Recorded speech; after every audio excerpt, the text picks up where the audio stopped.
बिस्मिल्लाहिर्रहमानिर्रहीम। अस्सलाम वालेकुम डियर स्टूडेंट्स। आज हम first year physics unit number 5 solids and fluid dynamics के एक्सरसाइज न्यूमेरिकल प्रॉब्लम सोल्व करेंगे। इसमें जो सबसे पहला जो न्यूमेरिकल है उसकी स्टेटमेंट अगर हम देखें उसमें कहा क्या गया है हमें। इसमें कहा है a steel wire of length 2 metre. एक स्टील वायर है, उसकी लेंथ में बता दी उन्होंने, वो 2 मीटर है। क्रॉस सेक्शनल एरिया बता दिया, वो भी 2 × 10⁻⁶ मीटर स्क्वायर है। ठीक है, उसको स्ट्रेच किया है।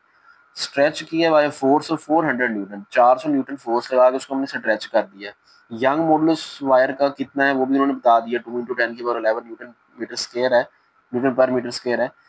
Calculate the extension in the wire. Wire में कितनी एक्सटेंशन हुई है, मतलब लेंथ कितनी इंक्रीज हुई है ना, del del L change in length है ना, तो डेल्टा एल फाइंड करेंगे हम। तो गिवन डाटा लिखते हैं इसका।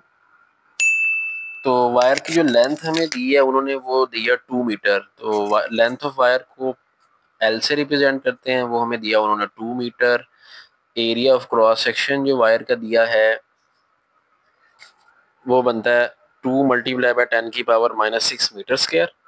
एरिया को ए से रिप्रेजेंट करते हैं, तो वो हमें दिया 2 × 10⁻⁻⁶मीटर स्क्वायर।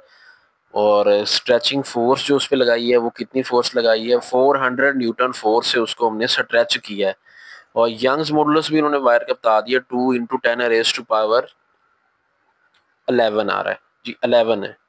11 न्यूटन पर मीटर स्क्वायर, ये हमें उन्होंने यंग्स मॉडुलस भी दे दिया है। उन्होंने कहा है कि फाइंड क्या करना है हमने, उन्होंने फाइंड करने को बोला है extension of the wire. Extension of the wire हमने निकालनी है।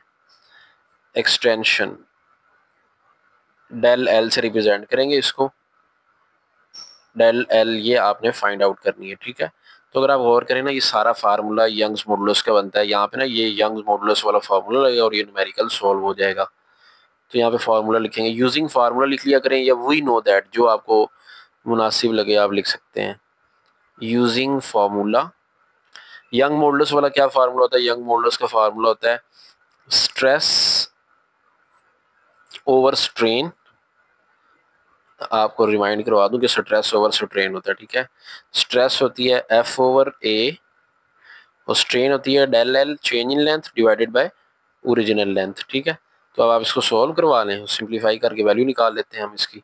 y इज इक्वल टू देखें एफ ओवर ए, अब ये डिवाइड हो रहा है ना, डिवाइड है, डिवाइड को मैं मल्टीप्लाई कर लेता हूँ ताकि ये रेसिप्रोकल बन जाएंगे ना, ऊपर चला जाएगा, लेंथ ऊपर चली जाएगी, डेल एल नीचे आ जाएगा। तो इस तरह करने से ना सिंप्लीफाई हो जाती है कैलकुलेशन। अब इसमें हमने जो फाइंड करना है वो है डेल एल। ठीक है, तो डेल एल उधर चला जाएगा, वाई को उधर ले आएंगे, तो हमारे पास जो कैलकुलेशन बन जाएगी, फार्मूला जो बन जाएगा हमारा, अब जो वो बन जाएगा del L is equal to F L. ठीक है, और ये डेल एल उधर चला गया, तो यहाँ पे अब ए वाई बन जाएगा, ए वाई। ठीक है, अब हम इनकी वैल्यूज लगा लेंगे। एफ की वैल्यू में 400 है, लेंथ की वैल्यू हमें 2 दी गई है, ऊपर न्यूमेरिकल में ये सारी वैल्यूज दी हुई हैं, ये देखें ऊपर दिया हुआ है। एल की जगह 2 लिख देंगे, एरिया 2 × 10⁻⁻⁶ है, यंग मॉडुलस वाई की वैल्यू भी है हमारे पास, सारी वैल्यूज यहाँ सिंपल लगा के कैलकुलेशन कर देंगे बस अब। तो देखें ये एफ की जगह 400, लेंथ 2 मीटर है, एरिया 2 × 10⁻⁻⁶ है, तो यहाँ पे 2 × 10⁻⁻⁶ लिख देते हैं, 2 × 10⁻⁻⁶, और जो यंग मॉडुलस है वो है 2 × 10⁻11। ठीक है, तो अब इसको हमने कैलकुलेटर के ऊपर करना है सॉल्व, तो इसको भी सभी कैलकुलेटर पर सॉल्व कर लेते हैं। तो ये बन जाएगा del L is equal to 400 multiply by 2 कराएंगे, कितना आएगा 800 आ जाएगा ना, और डिवाइडेड बाय हमारे पास कितना रह जाएगा, 2 मल्टीप्लाई बाय 2 कितना होता है 4 इंटू 10⁻11 में से 6 माइनस कर देते हैं, ये 5 आ जाएगी। ठीक है, तो अब आपने कैलकुलेटर उठा लेना है, 800 को 4 पे डिवाइड कराएं। मुझे बहुत से लोगों के कमेंट आते रहे हैं पहले कि न्यूमेरिकल के आंसर नहीं निकालने आते हैं उनको, तो मैंने इसलिए आज कैलकुलेटर स्पेशल अरेंज किया ताकि मैं आपको न्यूमेरिकल का आंसर खुद निकाल के दिखाया करूँ। आपने अब करना यह है कि ना, इसमें जो नीचे पावर वाला टर्म नीचे है ना, इसको पहले आपने सोल्व कर लेना। ठीक है, आपने लिखना 4 मल्टीप्लाई बाय 10⁻5। तो मैं लिख रहा हूँ 4 मल्टीप्लाई बाय 10⁻5। ठीक है, ये मैंने लिख लिया, ये इसके इक्वल है। इसको आपने किस पे डिवाइड कराना है आप देख लें, 800 पे डिवाइड कराना है। मैं देखिए इसको 800 पे डिवाइड करने लगा हूँ, 800 डिवाइडेड बाय, अब कैलकुलेटर इसको आंसर पढ़ता है। ठीक है, ये आंसर है ना, आया हुआ पहले का, तो इसको मैं लिख रहा हूँ 800 डिवाइडेड बाई आंस। अब इसका मतलब ये है 800 को इस पर डिवाइड करवा रहा हूँ मैं। देखिएगा कैलकुलेटर आपको आंसर दे रहा है 2 इंटू 10 की पावर -3, तो मैं अब इसका आंसर लिख रहा हूँ 2 इंटू 10 की पावर -3। 2 मल्टीप्लाई बाय 10 की पावर -3, और लेंथ का यूनिट क्या होता है, मीटर। ठीक है, अब हमने प्रीफिक्सेस में पढ़ा हुआ है 10 की पावर -3 मिली होती है, तो इसलिए 2 मिलीमीटर। तो ये इसका आंसर आ गया। न्यूमेरिकल है 5.2 spring with a spring constant 200 Newton पर मीटर। तो स्प्रिंग कांस्टेंट केस रिप्रेजेंट होता है, 200 न्यूटन पर मीटर दे दिया, स्ट्रेच किया उसको हमने 0.5 मीटर। ठीक हो गया। अब इसमें कहा क्या गया, find the elastic potential energy store in the spring. हमने पढ़ा हुआ है कि जब इस स्प्रिंग को स्ट्रेच करते हैं ना, तो उसमें पोटेंशियल एनर्जी स्टोर हो जाती है। ठीक है, अब एक स्प्रिंग है जिसकी स्प्रिंग कांस्टेंट जो है 200 न्यूटन मीटर है, ये के की वैल्यू है, और उसको हमने जो स्ट्रेच किया ना, मतलब जिसमें एक्सटेंशन प्रोड्यूस किया, जिसको एक्स से रिप्रेजेंट किया जाता है, वो 0.5 मीटर है। तो पोटेंशियल एनर्जी कितनी स्टोर हुई है ये बतानी है। तो स्प्रिंग कांस्टेंट जिसको के से रिप्रेजेंट करते हैं हम, वो उन्होंने हमें दे दिया है 200 न्यूटन पर मीटर। ठीक है, तो ये मैं स्प्रिंग कांस्टेंट उन्होंने दे दिया है। फिर उन्होंने हमें एक्सटेंशन भी बता दी है, एक्सटेंशन को एक्स से रिप्रेजेंट करते हैं। ठीक है, वो उन्होंने कहा 0.5 मीटर एक्सटेंशन होती है स्प्रिंग के अंदर। ठीक है, अब इसमें कितनी पोटेंशियल एनर्जी स्टोर हुई है ये आपने हमें बताना है। ठीक है, ये बता देते हैं हम उनको। इसमें अब हम सोल्व करेंगे यूजिंग फार्मूला। पोटेंशियल एनर्जी का क्या फार्मूला होता है वो लगा देते हैं यहाँ पे।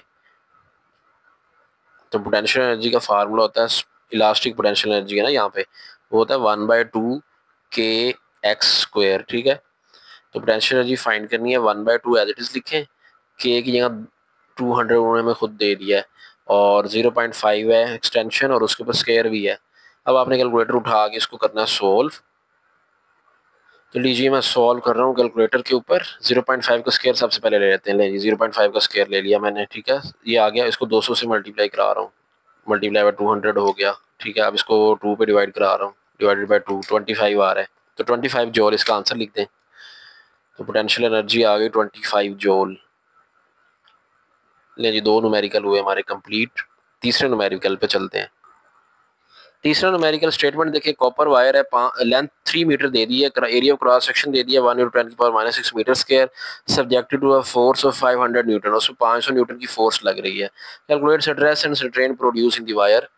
तो स्ट्रेस और स्ट्रेन प्रोड्यूस करनी है, कितनी हुई है वो बतानी है, और यंग मॉडुलस कॉपर का उन्होंने बता दिया 1.1 × 10 की पावर 11 न्यूटन पर मीटर स्क्वायर है। ठीक है, तो देखिए इसमें हमें जो चीज़ें दी है ना उन्होंने, एक तो यंग मॉडुलस दे दिया है, इसके अलावा लेंथ दे दी है, एरिया भी दे दिया है, स्ट्रेस और स्ट्रेन निकलवा रहे हैं, फोर्स 500 न्यूटन है। तो गिवन डाटा लिखते हैं।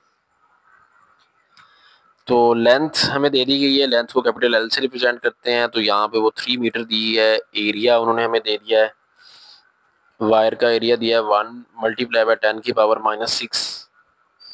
एरिया को ए से रिप्रेजेंट करते हैं, 1 × 10 की पावर -6 मीटर स्क्वायर एरिया दिया है। फोर्स भी उन्होंने हमें बता दिया 500 न्यूटन है, फोर्स को एफ से रिप्रेजेंट करते हैं। ठीक है, F is equal to 500 newton force दे दिया है। यंग मॉडुलस को वाई से रिप्रेजेंट करते हैं, और वो उन्होंने हमें दिया है,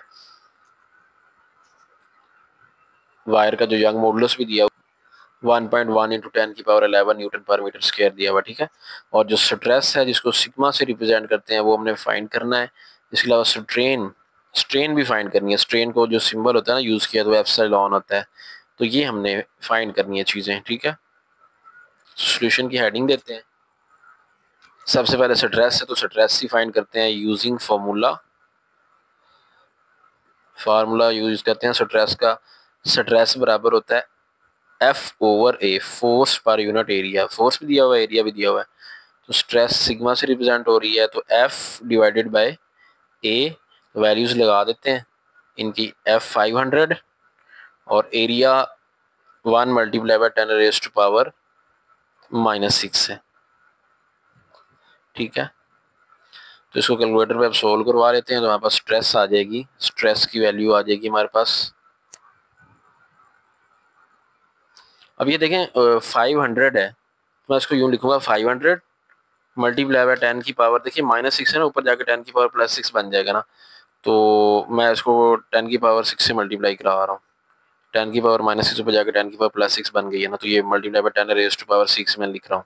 ये देखिए हमारे पास 5 आ रहा है, 5 के साथ कितने जीरोज़ हैं, 1 2 3 4 5 6 7 8 8 है, तो 5 इंटू 10 की पावर 8 साइंटिफिक नोटेशन में लिख लेते हैं। 5 इंटू 10 की पावर 8 और न्यूटन पर मीटर स्क्वायर, जो कि यूनिट होता है स्ट्रेस का। और उसके बाद हमने दूसरी चीज़ जो फाइंड करनी है वो स्ट्रेन है। हमने फार्मूला पढ़ा हुआ है कि जो यंग्स मॉडुलस होता है ना, यंग्स मॉडुलस जो वाई है, जिसको हम वाई से रिप्रेजेंट करते हैं, वो ना स्ट्रेस ओवर स्ट्रेन के इक्वल होता। स्ट्रेस ओवर स्ट्रेन, अब स्ट्रेस को आपने लिखा है सिग्मा और इसको हमने लिखा है एप्सिलॉन, ठीक है। अब हमें एप्सिलॉन फाइंड करना है क्योंकि स्ट्रेन फाइंड करनी है ना हमने, तो ये उधर चला जाएगा, वाई इधर आ जाएगा, तो नेक्स्ट स्टेप में हम इसको यूं ही लिख लेंगे। तो स्ट्रेस अभी आपने निकाल ली है, जो हमारा स्ट्रेस का अभी आंसर आया है वो 5 इंटू 10 रेज़ टू पावर 8 था, वो यहाँ पे लिखें। और यंग मॉडुलस उन्होंने हमें खुद दे दिया 1.1 इंटू 10 रेज़ टू पावर 11, ठीक है। तो आपने इसको सॉल्व करवा लेना कैलकुलेटर के ऊपर। इसको हम कैसे सॉल्व करवाएंगे, इसको यूँ सॉल्व करवाएंगे कि 5 को 1.1 पे डिवाइड कराते हैं और मल्टीप्लाई करा देंगे 10 की पावर -3 से। क्यों -3 से क्यों करवाएंगे, क्योंकि ये प्लस का 11 जब ऊपर जाएगा ना तो 8 - 11 -3 बन जाएगा, ठीक है। तो देखिए मैं अब इसको यूं ही सोल्व करवा देता हूँ आपके सामने। 5 डिवाइडेड बाय 1.1, ठीक है, इसका आंसर निकाल लिया। मल्टीप्लाई कराएं साथ 10 रेज़ टू पावर, ये ऊपर चला गया ना, 8 - 11 -3 हो जाएगा, तो मैं साथ में -3 लिख रहा हूँ। तो इसका आंसर आ रहा है 4.5 इंटू 10 की पावर -3। तो इसका आंसर लिख देते हैं 4.5 इंटू 10 रेज़ टू पावर -3। याद रहे स्ट्रेन का यूनिट कोई नहीं होता, स्ट्रेन एक यूनिट लेस क्वांटिटी है। तो अगर हम इसको वैसे लिखना चाहें कॉमन नोटेशन में, तो साइंटिफिक नोटेशन है ना। अब देखिए 10 की पावर -3 का क्या मतलब है, इसका मतलब ये है कि पॉइंट के बाद 2 जीरोस लगेंगी और आगे 4 5 आ जाएगा। तो ये हमारा आंसर हो जाएगा अगर हम इसको साइंटिफिक नोटेशन में नहीं दें तो। ये 3 न्यूमेरिकल हो गए, चौथा न्यूमेरिकल देखते हैं। फोर्थ न्यूमेरिकल है block of would of mass 10 kilogram. तो ब्लॉक का मैस 10 किलोग्राम हो जाएगा। डेंसिटी, उसकी डेंसिटी जो है ब्लॉक की वो कितनी है, 600 किलोग्राम पर मीटर क्यूब, ठीक है। इस फ्लोटिंग इन अ वाटर, वो वाटर के ऊपर फ्लोट कर रहा है। अब याद रहे जब फ्लोट कर रहा होता है ना, मतलब उसका जो वेट है वो अप थ्रस्ट के इक्वल होगा, जो बॉयंट फोर्स उसके ऊपर एक्ट करती है ना, तो उसी सूरत ही फ्लोट करता है ना। प्रिंसिपल ऑफ फ्लोटेशन हमें यही बताता है कि उसका जो वेट है फिर बॉयंट फोर्स के इक्वल होगा, जिसकी वजह से वो अब वहाँ पे फ्लोट कर रहा है। उसके बाद हमें बताया गया calculate the buoyant force on the block when the density of water is 1000 kilogram पर मीटर क्यूब, ठीक है। तो ये हमें गिवन डाटा हम लिखते हैं और उसको सॉल्व कर लेते हैं। तो डेंसिटी ऑफ वाटर जो है वो हमें ना उस न्यूमेरिकल की स्टेटमेंट में उन्होंने खुद बताई है। डेंसिटी ऑफ वाटर तो हम रो डब्ल्यू लेनी है, वो 1000 है, ठीक है, 1000 किलोग्राम पर मीटर क्यूब। उसके बाद डेंसिटी ऑफ जो वुड है, वुडन ब्लॉक है, वुडन ब्लॉक है, उसको फिर ब्लॉक है तो फिर बी से लिखते हैं, ठीक है। वो उन्होंने हमें दी है, वो 600 दी है, 600 किलोग्राम पर मीटर क्यूब। और उसके बाद जो मैस ऑफ ब्लॉक दिया है वो हमें उन्होंने बोला है वो 10 किलोग्राम है, ठीक है, वो 10 किलोग्राम है। फोर्स हमने फाइंड करनी है उसके ऊपर कितनी अब थ्रस्ट एक्ट करेगी, ठीक है। तो इसका जो सोल्यूशन हम लिखेंगे, इसमें वही बात लिखेंगे कि चूंकि वो फ्लोट कर रहा है उसके ऊपर, तो इसलिए वेट जो है वो इक्वल होगा बॉयंट फोर्स के। तो इसलिए हम ये नीचे लाइन लिख देंगे गिवन दैट वुड फ्लोट, क्योंकि हमें बताया गया कि वुड फ्लोट कर रही है, इसलिए बॉयंट फोर्स वो वेट के इक्वल है, ठीक है। तो फिर वो किसके इक्वल हो जाएगा, एफ बराबर है डब्ल्यू, और डब्ल्यू किसके बराबर होता है, वो एम जी के इक्वल होता है, ठीक है। तो यहाँ पे हमारे पास फोर्स आ जाएगी, मैथ कितना है 10 और जी की वैल्यू 9.8 पुट करें, दोनों को मल्टीप्लाई करा के 98 न्यूटन आंसर आ जाएगा हमारे पास। तो ये न्यूमेरिकल हमारा सोल्व हो गया, न्यूमेरिकल नंबर 5.4। फिफ्थ न्यूमेरिकल की स्टेटमेंट देख लेते हैं। वाटर फ्लो कर रहा है through a pipe of diameter 0.05 metre. तो एक वाटर जो है वो ऐसे पाइप से फ्लो कर रहा है जिसका डायामीटर 0.05 दिया है, वेलोसिटी 2 मीटर पर सेकंड है। If the pipe narrow to diameter 0.03, calculate the velocity of water at narrow section. अब इसमें ना ये जो पाइप बताया गया ना, इसके मतलब दो उसके एंड है, एक नैरो एंड है और एक वाइडर एंड। तो वाइडर एंड पे जो डायमीटर है वो 0.05 है और वाटर की वेलोसिटी जो है वो 2 मीटर पर सेकंड है। लेकिन जब नैरो एंड पे हम पहुंचते हैं तो वहाँ डायमीटर 0.03 बता रहे हैं हमें, वो कह रहे हैं वहाँ पे वेलोसिटी कितनी होगी ये आप बता दें। तो देखें ये दो डायमीटर है, पहले को D1 कह लेंगे 0.05, दूसरे को D2 कह लेंगे, और वेलोसिटी जो वाइडर एंड वाली है उसको V1 कह लेंगे और V2 हम फाइंड कर लेंगे। 5.5 न्यूमेरिकल का गिवन डाटा लिखते हैं। डायमीटर पहले लिख लेते हैं, वाइडर एंड पे डायमीटर हमें कितना दिया गया उसको हम D1 कह लेते हैं, ठीक है। तो D1 उन्होंने हमें बता दिया है वो 0.05 मीटर था, 0.05 मीटर। और diameter eight narrow and D2 वो 0.03 था, तो 0.03 लिख देते हैं। वेलोसिटी एट वाइडर एंड वो उन्होंने V1 बता दी है 2 मीटर पर सेकेंड है, 2 मीटर पर सेकेंड है, ठीक है। और वेलोसिटी नैरो एंड पे आपने निकालनी है V2, वो हम फाइंड कर लेते हैं, ठीक है। यहाँ पे हम इक्वेशन लगा लेते हैं, इक्वेशन ऑफ कॉन्टिन्यूटी, ठीक है, क्योंकि A1 V1 equal to A2 V2 हमने पढ़ा हुआ है ना, V1 V2 आ रहे हैं तो एरिया का फार्मूला होता है पाई आर स्क्वायर, और हमें पता है कि D/2 जो है वो रेडियस के इक्वल होता है, तो हम ये फार्मूला लगा लेते हैं। तो यूजिंग फार्मूला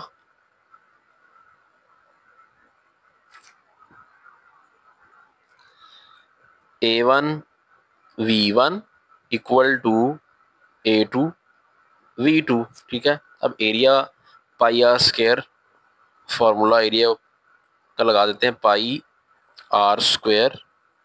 अब चूंकि A1 है तो इसलिए R1 स्क्वायर होगा। V1 इज इक्वल टू, यहाँ पे क्या हो जाएगा पाई R2 स्क्वायर V2, पाई से पाई कैंसिल करवा देते हैं क्योंकि मल्टीप्लाई हो रहा है ना, पाई उधर जाकर डिवाइड होगा तभी तो कटना ही है, अभी काट दो। तो अब R1 है, देखें R1 जो है उसकी जगह पे हम लिख सकते हैं D/2, ठीक है, क्योंकि डायमीटर का अगर हाफ कर देना तो रेडियस होता है, ठीक है। अगर किसी को नहीं पता तो वो यहाँ से याद कर ले, ये सर्कल है, यहाँ से लेके यहाँ तक इसका सारा डायमीटर होता है, ठीक है। लेकिन अगर हाफ की बात करें ना, यहाँ से ये इसका क्या होता है, ये इसका रेडियस होता है, ठीक है। मतलब अगर आपने रेडियस फाइंड करना है ना तो डायमीटर पूरा है ना, तो उसको डायमीटर को हाफ कर दो, मैंने जैसे किया, रेडियस की जगह डायमीटर D/2 कर दिया। अब D/2 जो है वो रेडियस होता है, तो इसलिए मैं उसकी जगह D/2 लिखा, तो D1 हो जाएगा क्योंकि R1 था, तो उसके पास स्क्वायर भी डालना है, स्क्वायर साथ में V1 लिख दें। इस तरह इधर क्या हो जाएगा, D/2 लिखें, चूंकि R2 है तो D2, और सारे के ऊपर स्क्वायर भी डालना है, ठीक है। और ये V हो जाएगा, V2 आ जाएगा, ठीक है। तो यहाँ बन जाएगा D1 square V1 divided bye 4, और इधर बन जाएगा D2 square V2 divided by 4, ठीक है। तो अब अगर आप देखें ये 4 से 4 कैंसिल हो जाएगा, ठीक है, क्योंकि ये 4 है ना डिवाइड हो रहा है, वहां जाके मल्टीप्लाई होगा, फिर यहाँ पे कैंसिल होना, अभी काट देते हैं। तो हमारे पास रह गया जी अब D1 स्क्वायर, फार्मूला रिड्यूस हो गया जो हमारा, वो ये है D2 स्क्वायर V2। अब आपको याद होगा हमने फाइंड V2 करना है, तो ये मल्टीप्लाई हो रहा है, वहां जाके डिवाइड करा लेते हैं। D1 square V1 divided by D2 square equal to V2, ठीक है। अब वैल्यूज लगा दें और बस आंसर निकाल लें, क्योंकि इसको फाइंड करना है, इसको यूजुअली इस साइड पे लिखना चाहिए, तो इसलिए मैं इसी साइड पे लिख रहा हूँ, आमतौर पर हम लिखते ही ऐसे हैं। D1 कितना है 0.05 स्क्वायर मल्टीप्लाई बाय V1 2 है, और D2 है 0.03 और इसके ऊपर स्क्वायर। अब वैसे ये बड़ी सिंपल कैलकुलेशन है, चलें फिर कमेंट ना कोई कर दे कि इसका आंसर नहीं मेरे से निकल रहा, मैं निकाल के दिखा रहा हूँ आपको। 0.05 इसका स्क्वायर मल्टीप्लाई बाय 2, ठीक है, ये देखें ये आ गया। अब इसको हमने ना डिवाइड करवाना है 0.03 स्क्वायर के ऊपर, इसको हमने डिवाइड करवा देना है। तो 5 इंटू 10 की पावर -3 हमारे पास आंसर आया हुआ है। 0.03 का स्क्वायर मैंने ले लिया, अब इसको डिवाइड करवाना है 5 इंटू 10 की पावर -3 पे।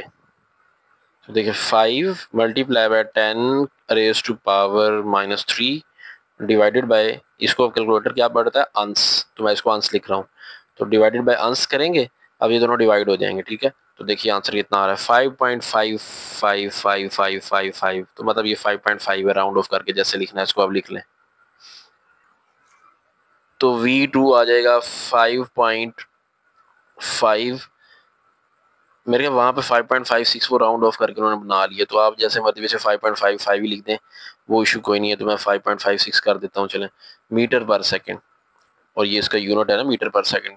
वेलोसिटी का यूनिट भी तो लिखना होता है ना साथ में। तो ये हमारा कंप्लीट हो गया न्यूमेरिकल। उसके बाद न्यूमेरिकल नंबर 5.6 है, इसकी स्टेटमेंट पढ़ लेते हैं। उसमें स्टेटमेंट में कह रहे हैं water flows through a pipe with a diameter of 0.05 metre, sorry 5.6 पढ़ना था, मैं 5.5 पढ़ रहा हूँ। Water flow through a horizontal pipe with velocity of 3 metre per second. देखिए हमें ना वेलोसिटी दे दी गई है 3 metre per second and pressure of 200, ये 200 नहीं लिखा हुआ, ये 2 लाख बनेगा, 2 लाख पास्कल एट .1, ठीक है। At the nozzle .2 the pressure decreases to atmospheric pressure 1,01,300 Pascal and the velocity is 14 meter per second. Calculate the velocity of the water exiting the nozzle. Density of water जो है वो हमने 1000 kilogram पर metre cube लेनी है, ठीक है। अब इसमें ना यहाँ पे 2 पॉइंट दिए गए, अगर आप गौर करें, एक 0.1 है, एक 0.2 है। तो 0.1 पे हमें प्रेशर भी बता दिया, वेलोसिटी बता दी गई है। 0.2 पे हमें प्रेशर बता दिया गया है और वेलोसिटी बताई गई है 14 मीटर पर सेकंड। कैलकुलेट करनी है वेलोसिटी नोजल, मतलब 0.2 पे हमने वेलोसिटी निकालनी है, ठीक है। और डेंसिटी जो है वाटर की उन्होंने कहा इसमें आपने 1000 लेनी है। तो इसका जब हम गिवन डाटा लिखेंगे तो सबसे पहले उस तरह लिखेंगे कि एड 0.1 की पहले हम हेडिंग दे लेंगे, तो वेलोसिटी 0.1 पे जो v1 ले लेंगे, वो कितनी उन्होंने दी है, वेलोसिटी दी है 3 मीटर पर सेकंड, ठीक है। वो 3 मीटर पर सेकंड लिख दें। प्रेशर फिर वहाँ पे P1 होगा, वो कितना है 2 और साथ में 5 जीरोज हैं, ठीक है। तो ये पास्कल हमें दिया 2 लाख पास्कल प्रेशर दे दिया गया 0.1 पे। अब 0.2 पे हम लिखते हैं, 0.2 पे जो प्रेशर है वो P2 हो जाएगा। 0.2 पे प्रेशर उसको हम लिखेंगे इक्वल टू P2, और वो हमें इतना दिया गया है।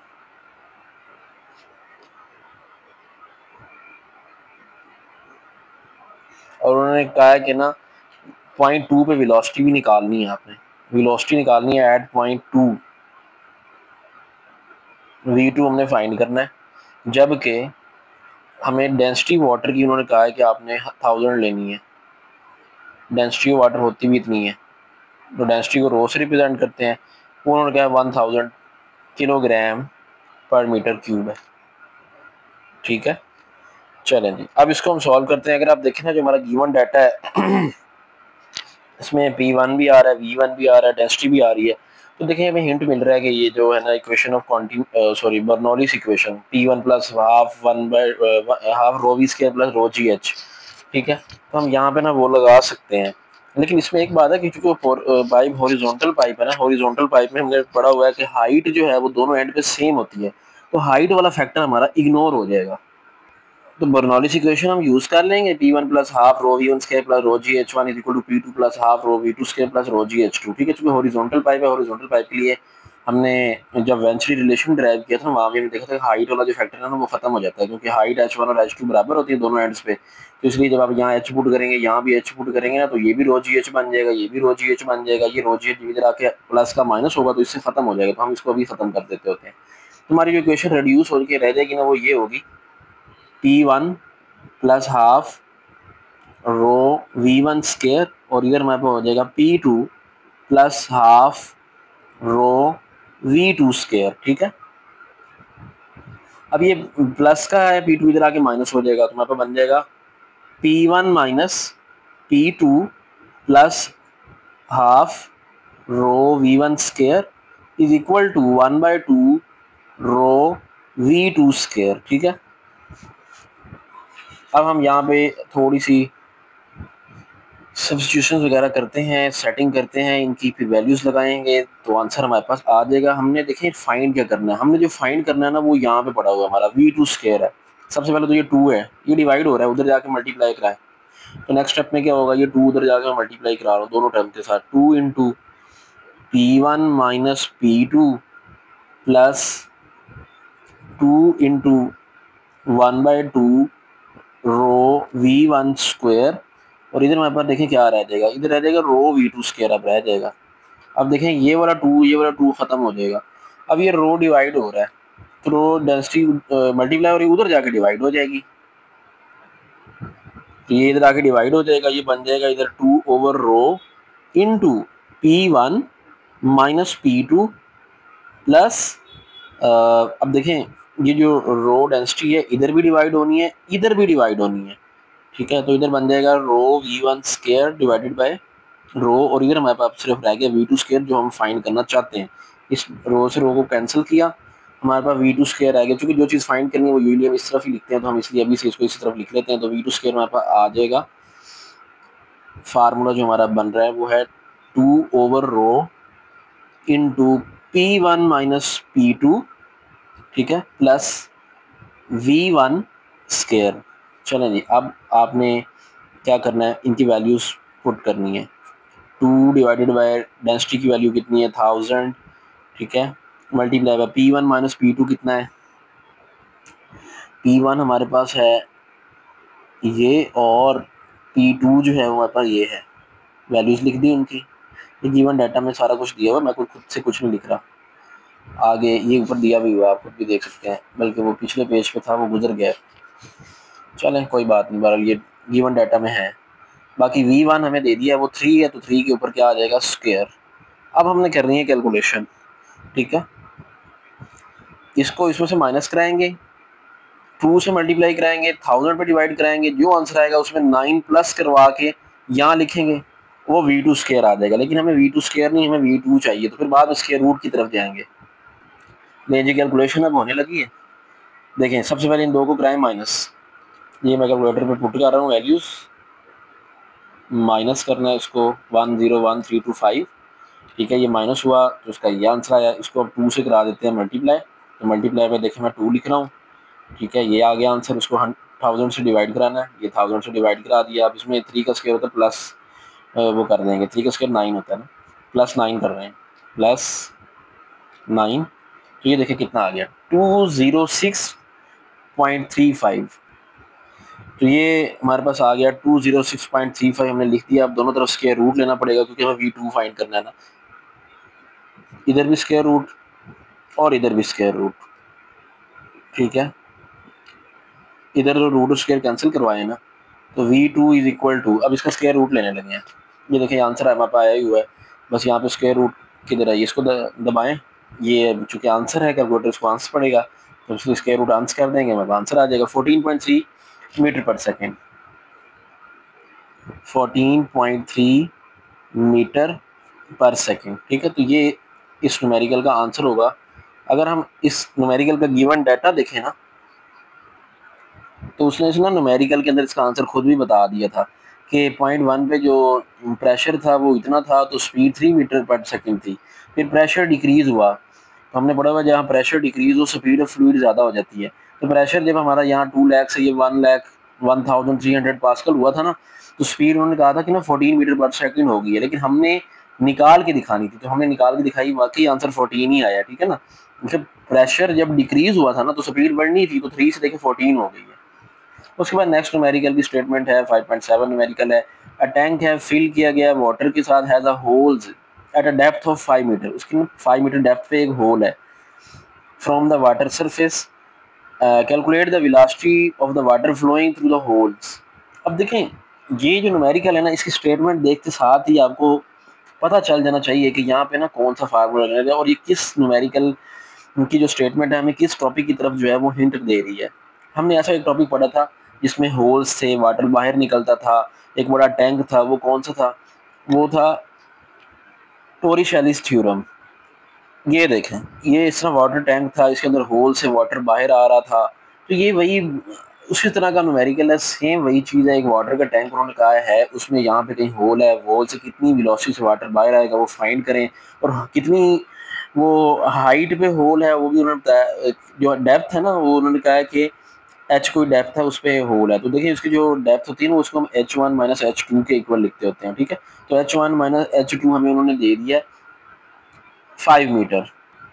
तो ये हमारा गिवन डाटा कुछ यूँ हो जाएगा कि हमें हाइट दे दी है H1 माइनस H2 वो 5 मीटर दे दी है, वेलोसिटी आपने ना फाइंड करनी है। तो टोरिसेलिस थ्योरम के मुताबिक जो उसकी इक्वेशन है वो लगा दें यहाँ पे और हमें आंसर मिल जाएगा इसका।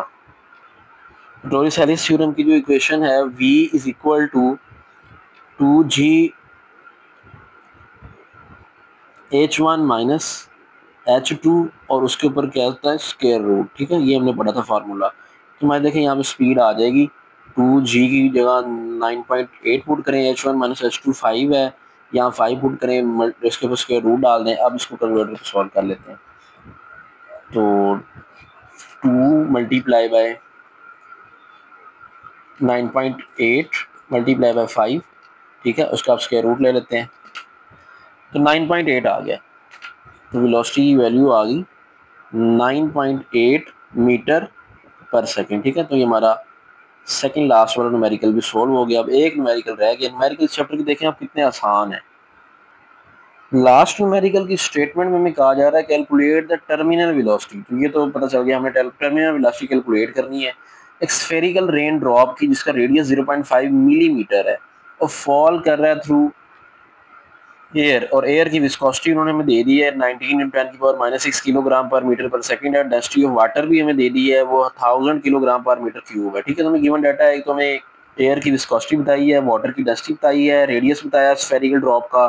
तो ये हम गिवन डाटा लिखते हैं और टर्मिनल वेलोसिटी का फार्मूला लगाते हैं, आंसर निकाल लेंगे। तो गिवन डाटा मैं लिख रहा हूँ, विस्कोसिटी ऑफ एयर हमें उन्होंने दे दी है 19 × 10⁻⁻6, साथ में उसका यूनिट किलोग्राम पर मीटर पर सेकंड, ये विस्कोसिटी आ गई। इसके बाद डेंसिटी ऑफ वाटर वो हमें उन्होंने दे दिया 1000, वो 1000 लिख देंगे किलोग्राम पर मीटर क्यूब, ठीक है।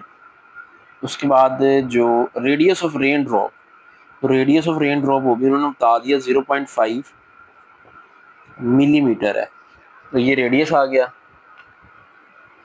अब मिलीमीटर को मीटर में चेंज कर देते हैं साथ ही, क्योंकि ऐसा यूनिट जो है वो मीटर होता है रेडियस का, तो मिली 10⁻³ होती, 0.5 मल्टीप्लाई 10⁻³ लिख देते हैं इसको, ठीक है। टर्मिनल वेलोसिटी यही तो हमने फाइंड करनी, ठीक है जी। चलें जी, ये हमारा गिवन डाटा कंप्लीट हो गया। उसके बाद यूजिंग फार्मूला टर्मिनल वेलोसिटी का आपको याद होगा, हमने जो एंड रिजल्ट निकाला था टॉपिक में वो क्या था टर्मिनल वेलोसिटी का, v terminal is equal to 2ρg r² divided by 9 eta, ठीक है। ये हमारी आई थी टर्मिनल वेलोसिटी की, जो फार्मूला जो आया था एंड पे वैल्यू आई थी वो ये थी। अब इसमें ना हमने सिर्फ वैल्यूज लगा दी और हमारा आंसर आ जाना है। तो v terminal is equal to 2 तो एज इट इज, डेंसिटी की जगह 1000 पुट कर दें, उसकी वैल्यू g 9.8 पुट करें, और रेडियस जो है उन्होंने दे दिया 0.5 × 10⁻³ और उसके ऊपर स्क्वायर भी है, लेकिन स्क्वायर भी डाल दी, डिवाइडेड बाय 9 ईटा। ईटा की वैल्यू कितनी है, ईटा उन्होंने दे दिया 19 × 10⁻⁻6, तो 19 × 10⁻⁻6 इसकी जगह वैल्यू लिख रहा हूँ मैं 19 × 10⁻⁻6, ठीक है।